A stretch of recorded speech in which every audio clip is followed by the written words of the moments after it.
할렐루야. 반갑습니다. 어떻게 식사들은 맛있게 하셨습니까? 네. 무더운 날씨에 매주 식사를 위해서 우리 준비하시고 수고하시는 우리 귀한 성도님들에게 이 자리 빌어서 참으로 감사하다는 말씀을 전해드리고 싶고요.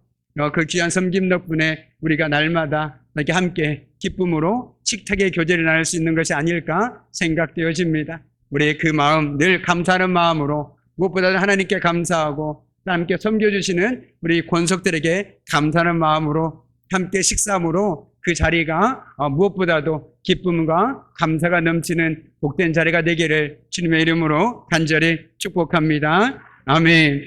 오늘 말씀을 듣기에 앞서서 우리 저기 있는 우리 하나님의 귀한 말씀을 함께 믿음으로 선포했으면 좋겠습니다. 세우시고 모으시며 고치시고 싸매시는 도다. 아멘. 저는 하나님께서 우리 교회를 세우시고 우리 성도들의 가정을 세워주실 줄 믿습니다.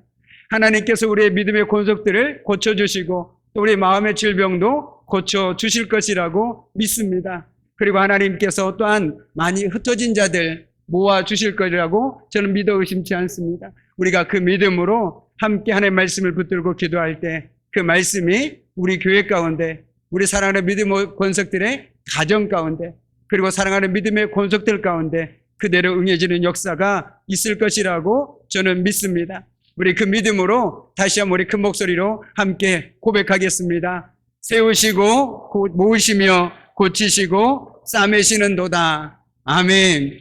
이 말씀의 은혜가 함께하기를 간절히 축복하면서 오늘 준비한 말씀 함께 나누도록 하겠습니다.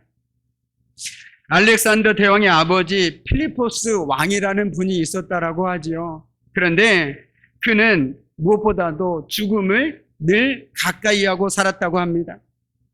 그래서 그는 한 시종에게 날마다, 하루가 아니라 날마다 이런 말을 시켰다고 합니다. 폐하는 반드시 죽습니다 라는 말이에요. 그러니까 날마다 그 시종이 하는 일은 그 왕 앞에 서서 폐하는 반드시 죽습니다 라는 말을 계속해서 들려줘야 됐다라는 것이죠. 그는 왕으로서 권세와 부귀 영화를 누리고 살았지만 자신이 언젠가는 반드시 죽는다는 사실을 잊지 않았다고 합니다. 그가 자신의 죽음을 생각하며 살아갈 때 겸손한 왕이 될 수 있었습니다. 그리고 로마 시대에 전쟁에서 승리한 장군이 성대한 개선 행렬을 할 때에도 바로 뒤에 노예 한 명을 세워놓고 따라가면서 다음과 같이 계속해서 외치도록 했다고 하지요. 당신도 죽는다는 것을 기억하라. 당신도 한낱 인간임을 기억하라 라고 말이죠. 어찌 보면 참으로 지금 승리의 기쁨에 취해 있는 사람들에게 전혀 어울리지 않는 말입니다. 왜 재수없게 그런 말을 하느냐, 이런 말을 하기 딱 좋은 상황이지만 지혜 있는 사람은 오히려 그 말을 통해서 나 역시 언젠가는 죽을 수밖에 없는 사람이구나. 그렇다면 내가 오늘을 지금 이 순간을 어떻게 살아야겠구나라는 것들을 다시 한번 깨닫게 되어진다는 것이죠. 저와 여러분 역시 우리가 언젠가는 죽을 수밖에 없는 사람임을 깨닫게 되어진다면 정말 내 인생에서 그렇게 중요하다고 생각하는 것들도 하찮게 여겨질 것이고 무엇이 더 소중하고 무엇이 더 중요한지를 우리는 다시 한번 생각하게 된다는 것입니다. 그런데 오늘 우리가 읽은 본문 역시 그 위대한 왕, 하나님 마음에 합한 왕 다윗이 나이가 많아서 늙었다는 이야기로 시작하고 있습니다. 오늘 본문 1절을 보시죠. 다윗 왕이 나이가 많아 늙으니 이불을 덮어도 따뜻하지 아니한지라 라고 성경은 기록하고 있습니다. 이불을 덮어도 따뜻하지 않다라는 것은 단순히 다윗이 나이가 많다는 것만을 의미하지는 않습니다. 몸 또한 많이 쇠약해져 있다는 것을 보여주고 있는 것이죠. 골리앗과 싸웠던 그 위대한 다윗이 그리고 전장을 누볐던 그 위대한 다윗이 지금 마치 몸이 쇠약해서 한쪽에 방에서 웅크리고 누있는 노인의 모습으로 지금 오늘 말씀에 표현되고 있다는 것입니다. 그래서 이처럼 다윗이 늙고 쇠약해지자 신하들은 중심에 그런 다윗을 위해서 젊은 처녀를 구했습니다. 그래서 구한 처녀가 바로 수넴 여자 아비삭이었습니다. 아비삭은 늙고 쇠약해진 다윗을 치중드는 일이었습니다. 얼마나 몸이 쇠약했으면, 얼마나 힘이 없었으면 치중드는 여종이 필요할 정도였을까요? 그런데 이처럼 열왕기상이 나이가 많아 늙고 쇠약해진 다윗의 이야기로 시작하고 있다는 것은 참으로 의미가 있습니다. 그 아름답고 용맹했던 다윗의 모습들은 온데간데 없고, 여기에는 늙고 병들어 자기 몸조차 가눌 수 없는 참으로 초라한 노인의 모습만이 고스란히 남아 있습니다. 이 가련한 다윗을 보여주면서 오늘 성경 열왕기서는 시작되고 있습니다.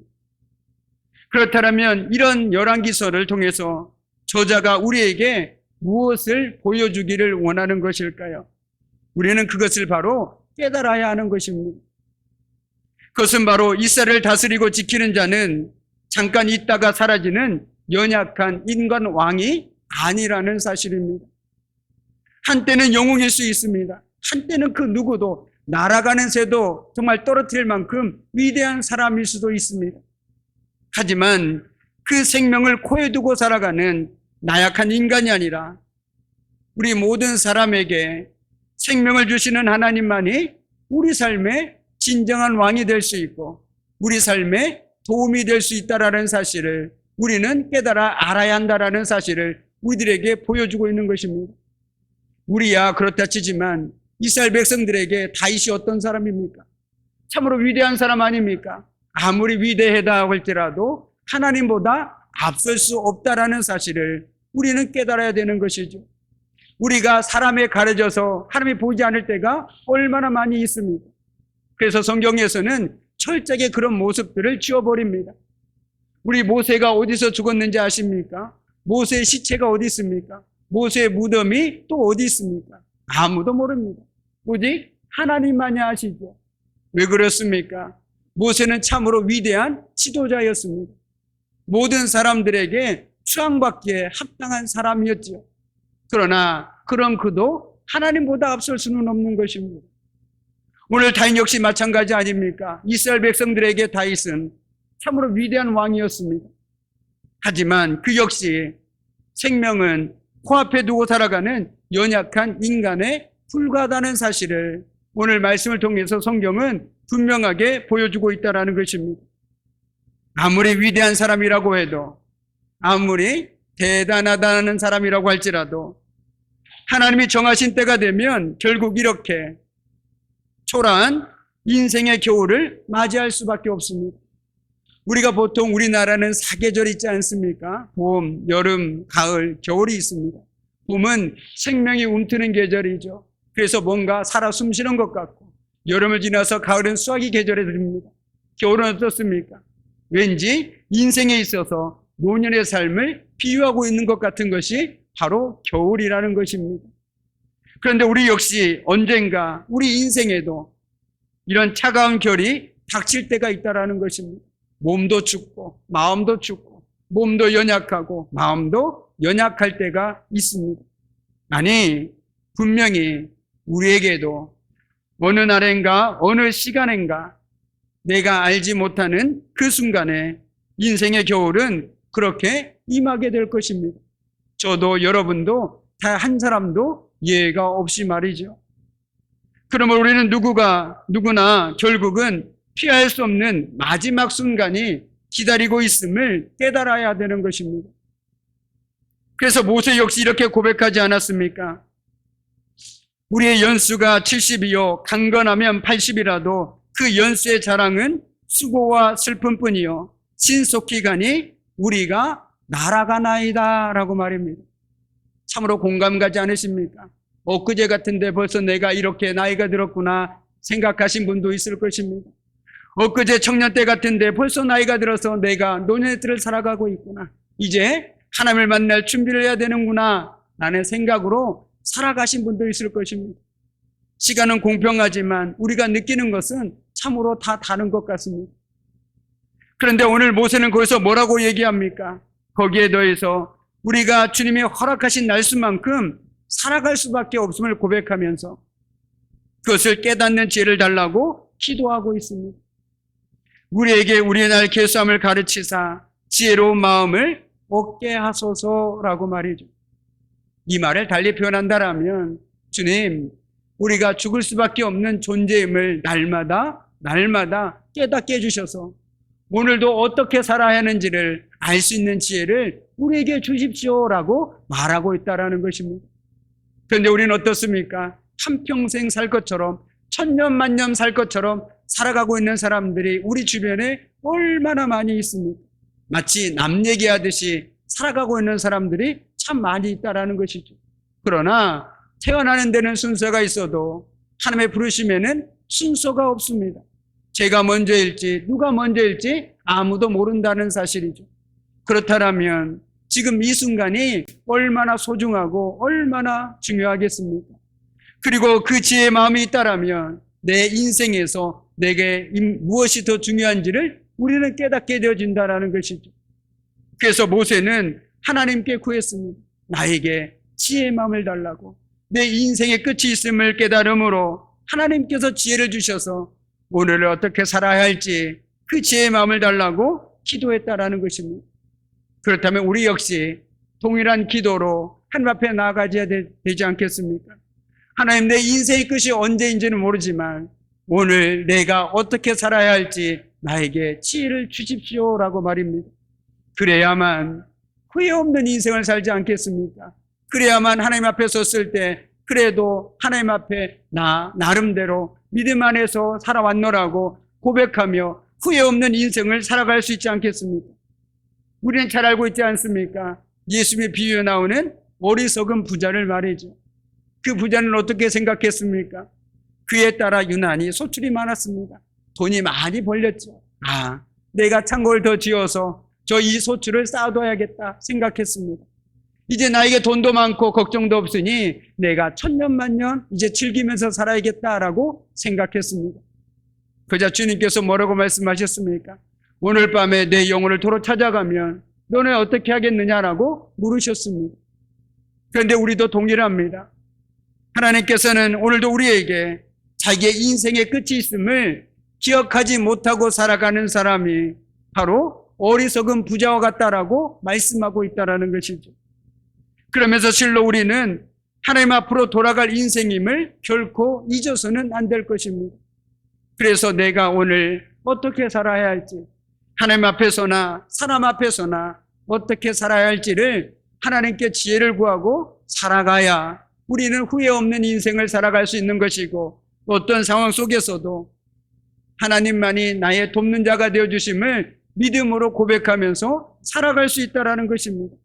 앞으로 시간이 지나면 저도 여러분도 지금보다 기운이 많이 죄악해질 것입니다. 할 수 있는 것보다 할 수 없는 것들이 더 많아질 수밖에 없게 됩니다. 그런데 그때 후회에 남는 인생을 살기보다 그래도 내가 하나님 앞에서 참 부끄럽는 인생, 참 나름대로 정말 담대한 인생을 살았다, 자부할 수 있는 인생을 살아가야 되지 않겠습니까?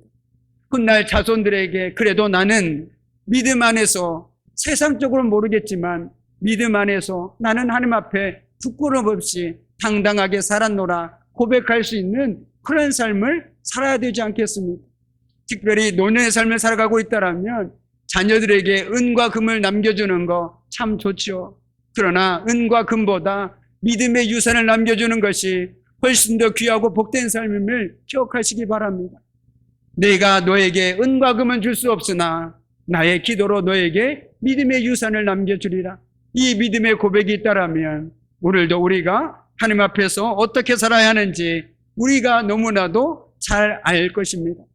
눈에 보이는 것을 쫓지 않고 눈에 보이지 않지만 여전히 내 삶 가운데 함께 하시는 그 주님이 나의 도움 되심을 내가 보여줄 수 있는 삶을 살아갈 때 내가 굳이 말하지 않아도 내 자녀들은 그런 우리의 모습을 통해서 바로 그 하나님을 만나지 않겠습니까?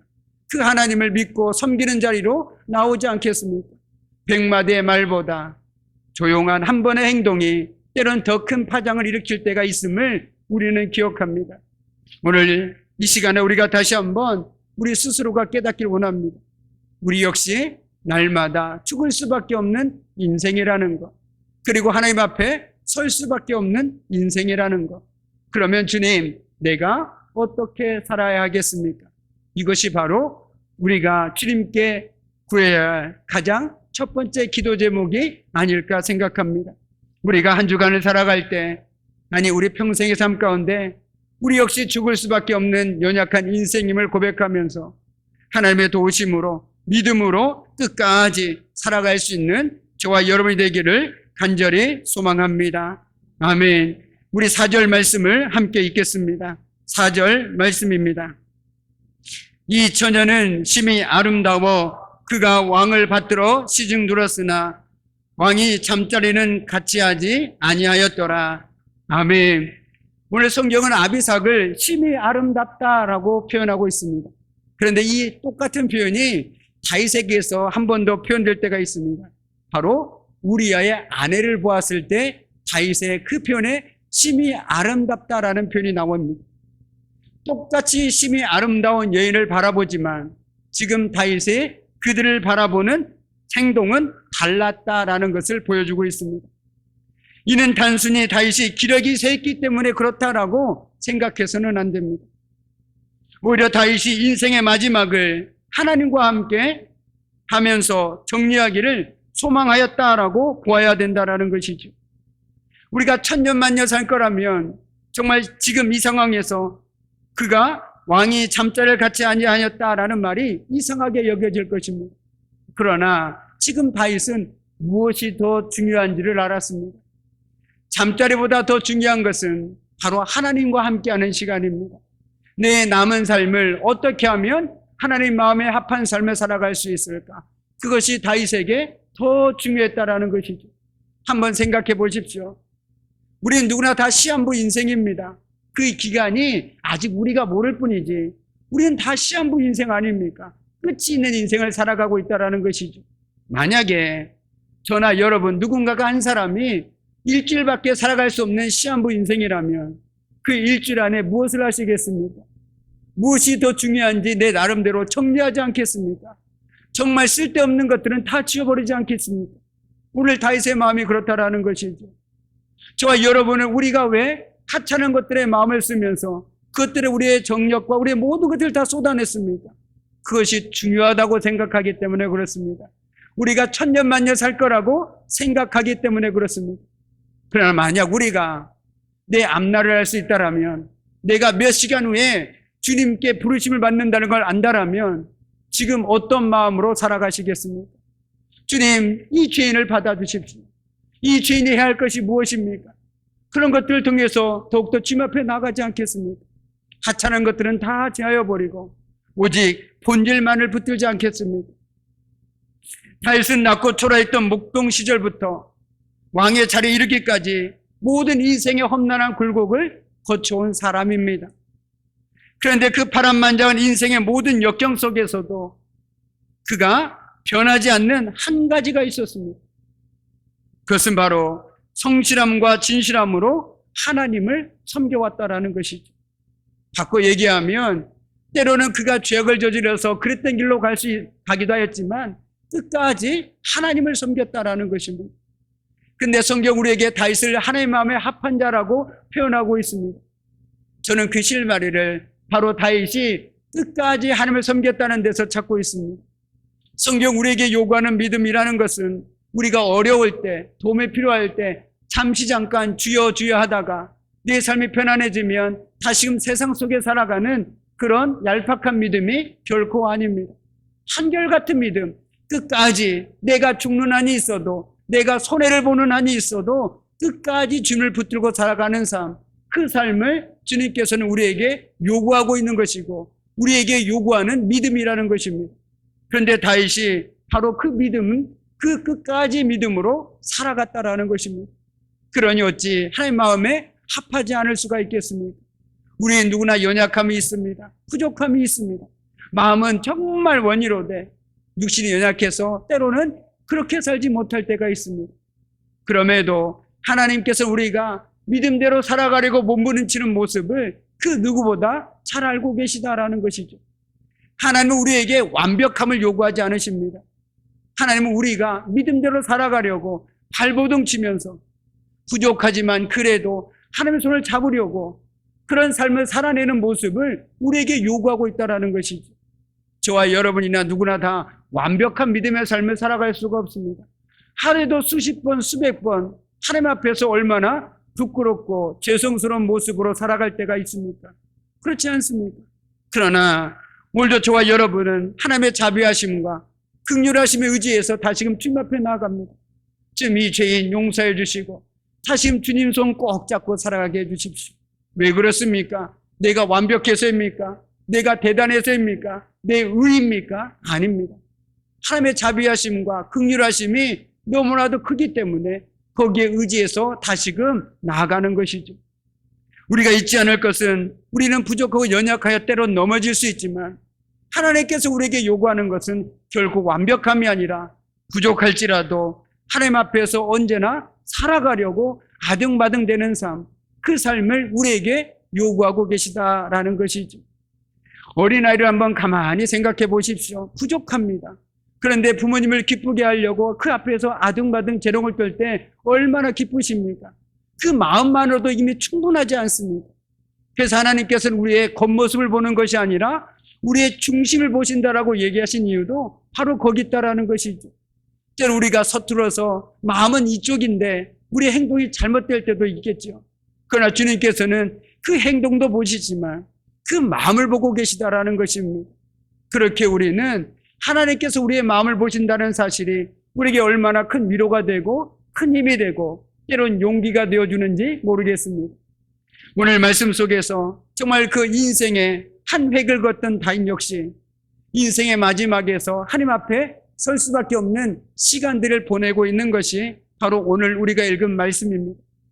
그 앞에 서니 그 인생의 시간을 보내다 보니 무엇이 더 중요한지를 알게 되었다라는 것이죠.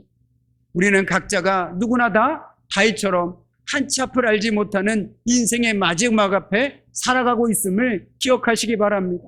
나는 젊으니까 아직 멀었지. 내 나이 아직 50도 안 됐는데. 아니요. 그것은 우리의 생각입니다. 하나님께서 언제든지 취해 가신다라면 언제든지 하나님의 부르심에 갈 수밖에 없는 것이 저와 여러분 아닙니까? 왜요? 생명을 주관하는 건 내가 아니라 하나님이시기 때문에 그렇습니다. 그렇다면 오늘 부르시든 내일 부르시든 지금 당장 부르시든 내가 하나님 앞에서 정말 믿음으로 끝까지 살아가는 것이 중요한 것 아니겠습니까? 그래서 오늘 말씀을 통해서도 우리 역시 죽음을 향해 가는 존재라는 사실을 다시 한번 깨닫고 죽음을 기억한다라는 것은 삶을 포기하는 것이 아닙니다. 오히려 삶을 최선을 다해 살아가는 것입니다. 나에게 정해진 시간이 있으니 이 시간 안에 나에게 소중한 것들, 내가 꼭 해야 하는 것들을 더 전념하고 최선을 다해 살아가게 된다는 것이죠. 우리가 가진 소유가 아니라 죽는다는 유한한 존재임을 기억한다면 저와 여러분 역시 다시 오지 않을 오늘을, 지금 이 시간을 충실하게 살아갈 수 있을 것입니다. 이제 말씀을 마무리 짓습니다. 저와 여러분에게도 언젠가는 인생의 겨울이 올 것입니다. 하나님만이 나를 붙들 수 있다라고 부르짖을 그날이 올 것입니다. 그때 하나님을 기억하면서 하나님 앞에서 성실함과 진실함으로 끝까지 신앙 안에서 하나님만을 붙들고 살아갈 수 있는 저와 여러분의 복된 믿음의 삶이 되기를 주님의 이름으로 간절히 축복합니다. 아멘. 내가 지나왔던 모든 시간이, 내가 걸어왔던 모든 순간이 당연한